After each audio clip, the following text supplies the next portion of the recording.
our legendary Monster Slayer. And the game is still based on many of the concepts that were actually proven to work in the first part of the game. So we are still focused on our unique approach to storytelling, recreating this shady world without clear distinction between good and evil. And what's also important for us in The Witcher 2 is those choices and consequences system. And that's one of the systems that's really taken to the next level in The Witcher 2. All right. This one we're actually showing because some of the people that already have seen The Witcher 2 were wondering, were asking, are you making, I don't know, smaller or a shorter game? This is proof that we're not. In many aspects, The Witcher 2 is a bigger game than The Witcher 1. More openings, more endings, more cutscenes. You won't be able to see all the cutscenes within one playthrough. I don't know, more gadgets in your inventory. And there's one thing that we have less in The Witcher 2, but I guess it's not a huge problem, right? Yeah, sure, but remember, we're not making a movie because of those cutscenes. Once again, the game is so non-linear that we need much more of them to show all the players all the different options of the game. The engine. Yeah, so... Oh, that's a screenshot from the engine. Yeah, all right. We're not boring you with this, but this is a screenshot from the storyline of The Witcher 2. This is actually the way designers do it in our new Tsud engine. And this is the non-linear storyline of The Witcher 2. I hope you can see how many branches you have. And I hope you also can see that it's not like a designer of the game has to know 5 programming languages. It is really user-friendly. Again, it's just a technical thing. We designers know how it works.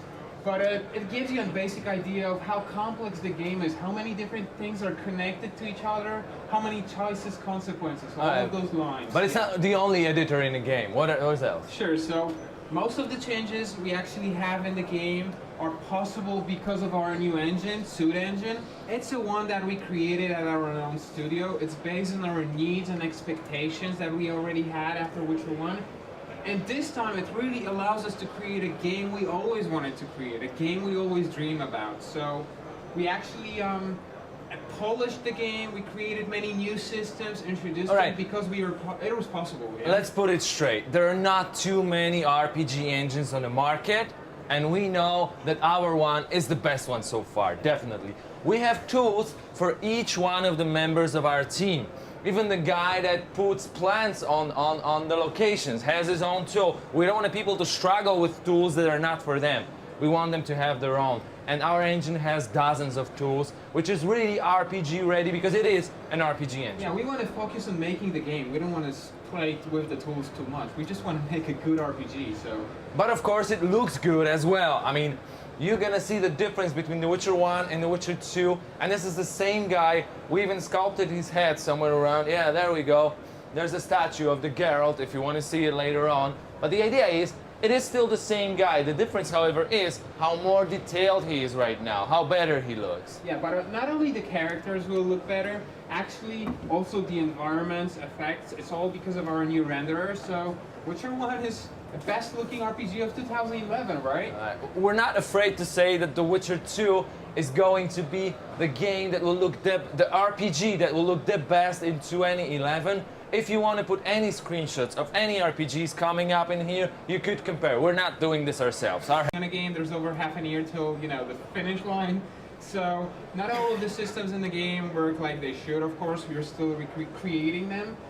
The purpose of this demonstration is to show you how non-linear the game is, how story-driven it really is. So you cannot expect final facial emotions. We don't have those at all in the game yet. We don't emotions, have audio, lip sync. It's still not there.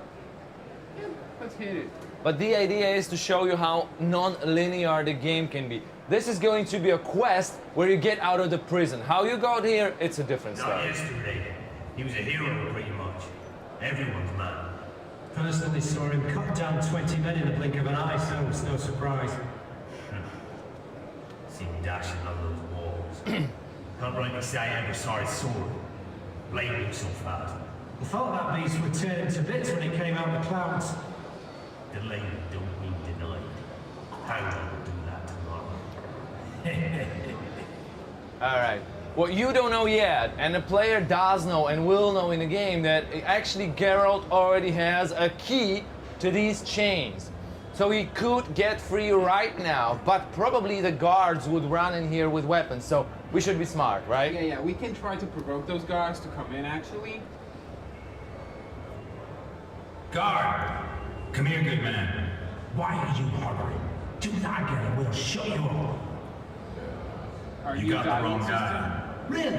Holy shit, boys, open the cell. We've got an innocent man in here. Hope you're that funny during the execution tomorrow. You wouldn't say that if these bars weren't here. Is that so? Let's see. Okay, so we managed to provoke those guys. They came in unarmed, which wasn't clever, and we will be able to fight them. This is a fist fight. That's one of the systems we actually had in Witcher 1, but it's been polished in Witcher 2. Actually, it was created from scratch, so it's much more dynamic, spectacular, and brutal at the same time. But what it allows you to do is to knock out your opponents without killing them. That's pretty useful in many places in the game. You don't want to kill everyone. There we go. We managed to set free, so we're able to leave the prison cell. And it turns out that these guys were as stupid as to leave our sword just by the prison cell. And it's a good chance to show you the inventory. Yeah, that's still Placeholder. a placeholder panel, but it gives you a basic idea of what the game's going to look like and the end. One of the main differences is it's more a hardcore RPG because look, we even divided the armor into separate parts this time. We had like 5 different body kits in Witcher 1. Right now we have different parts of armors. You can actually wear your own gloves, you know, chest armor, pants, boots, and all that stuff. So it means more items to find, more items to get from the quest. You can customize your character, basically. And there are even more cool things. You could customize items and weapon that you wear. We're gonna show you just a short example of this. You could put some modifying runes on your sword. We're gonna do that, which means that statistics of your sword will change. Well, that's obvious, but cool thing about it is that also the visual signal on the sword, there will be a mark on the sword, which means you have modified its statistic. Gadgets, gadgets, gadgets. Let's move on. Actually, in the final game, you'll be able to create your own swords because I want to explain you how we do it. These are 2 developers in here playing the same quest from the beginning to the end. They're trying to set free of the prison, but there are 2 major factors which will decide that the game will look different. First one, they have made different decisions previously, which means they will meet different people, different attitudes, so on and so on and so on. And other one, they will play in a different attitude through this place. So we will be switching screens in between these guys, and we'll tell you which one is doing what. yeah, let's move to Conrad. Okay. Let's switch the screen. Yeah, that's the other computer. Same place. Once again, it's the same quest, and it actually can be accomplished in 4 different ways in the final game. We can show you just 2 of them because we got 2 developers playing. He's sneaking, basically. Yeah, that's also one of the new systems in Witcher 2. You don't have to sneak, it's not a sneaking game, but then it's like an addition. You can sneak in some of the situations, and it's pretty useful if you don't want to kill everyone. All right, alchemy, guys. We still have alchemy. Cat potion was actually present in The Witcher 1. The difference in here, it not only lets you see in darkness, but it also lets you see your opponents through walls, which is perfect for situations like this. Let's ambush this guy. Ambush, ambush. Okay, knife out. Well, the main thing also is you don't have to sneak if you don't want to. You will see it in a different playthrough in a moment.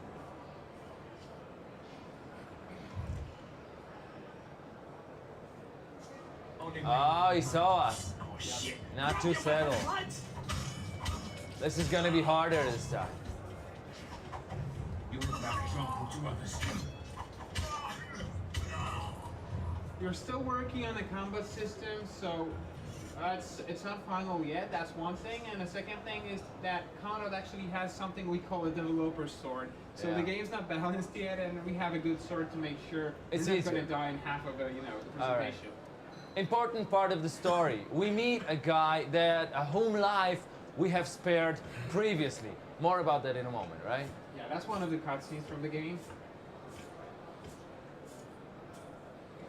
Okay, right now we can actually move to the other computer to show you like the same path.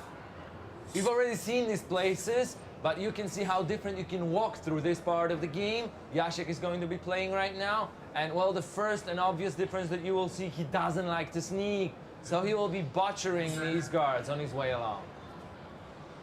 So you can actually compare Which one to pick the mutant? how different this part of the game is going to be.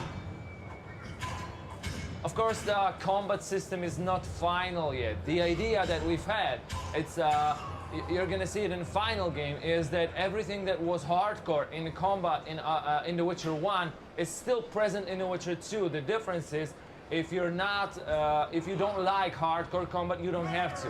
A lot of things are optional now in the combat. But there is as much depth as there was in Witcher 1. Exactly, the combat is much more spectacular and dynamic, but it's still skill-based. It's still based on the way you develop your character and the inventory you actually have with you. Alright. So we're now going left right now. We will go right, and we will travel through different place. Jacek actually is using medallion in here. In this case, it highlights the pools on the ground. You don't want to step in them because they make noise, but it's not the only use of the medallion. Sure, it's like one of the new systems in Witcher 2. It actually allows you to highlight different objects in the game's world, different usable objects, the ones that you should actually see. It depends on the context. Yeah. One more thing, Jacek has found a key looting one of the guards, and actually it turns out that this key might mean that there is an alternative path through this location. So of course there is a door that the key opens, and there is a trapdoor on the ground which we'll be able to travel through, and it's a different exploration that we had in Witcher